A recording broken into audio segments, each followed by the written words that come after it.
Namaste, Jai Bharat. In the United Nations, which has lost all their tooth and nail, if at all they had, our Bharat representative Yojana Patil just a very simple, short, clear message to the world.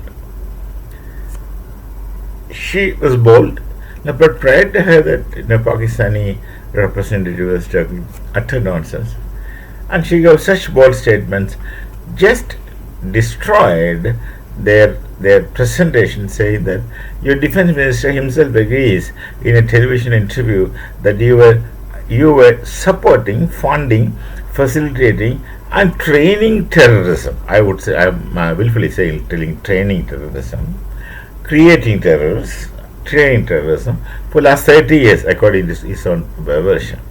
Now, what are you going to say? These people, of course, did not try to answer that question. They kept quiet. They had to keep quiet. Now, this our representative is Yojana Patil, I suppose. Not Patil, Patel. Patel is Gujarati, Patil is Marathi. So, she was so powerful and bold.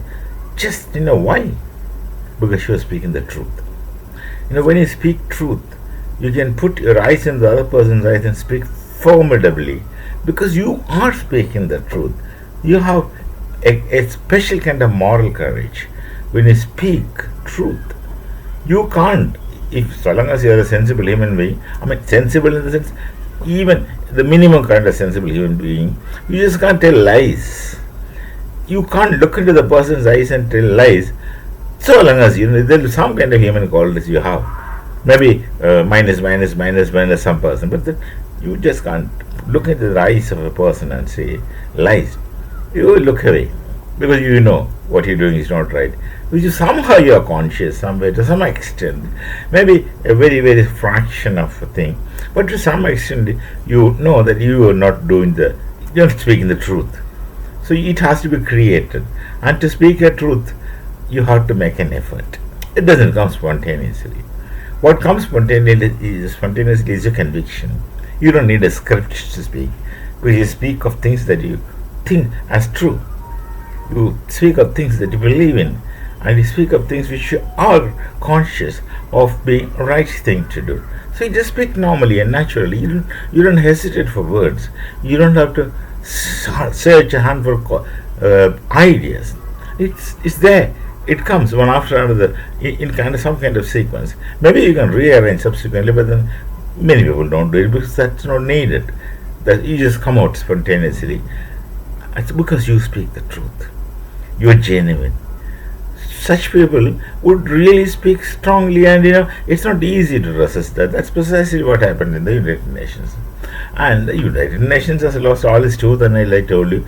And somehow, over a long period of time, United Nations is infected with these kind of left liberals, and also some to a great extent radical Islam influence, and they lost everything. The very purpose of the existence of United Nations is swapped through infiltration, deliberate. It's not that they have consciously become that, but it so happens through a kind of negative evolution, reverse evolution.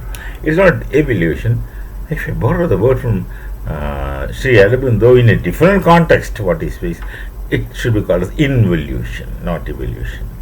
Involution he speaks about in a different context when he explains integral yoga, a philosophy of his own,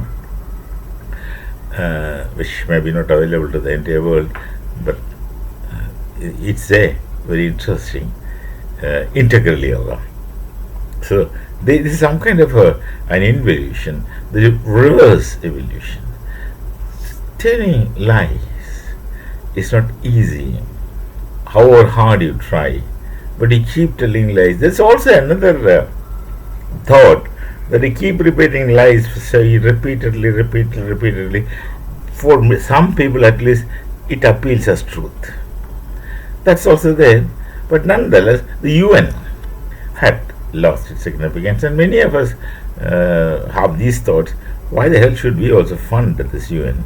Why should we spend our farmers' hard-earned money to these people to sit and blah blah blah blah blah for nothing, making no sense, and of no use to us? So that's the case with UN. But this is the case that how we have presented, and this is how Pakistan is unable to answer because we spoke the truth. We had been genuine, consistent, formidable naturally, and they had to struggle to somehow defend and did not come to defend after some time. We shall meet again with some other thought. Till then, namaste. Jai Bharat, Jai Sri Ram.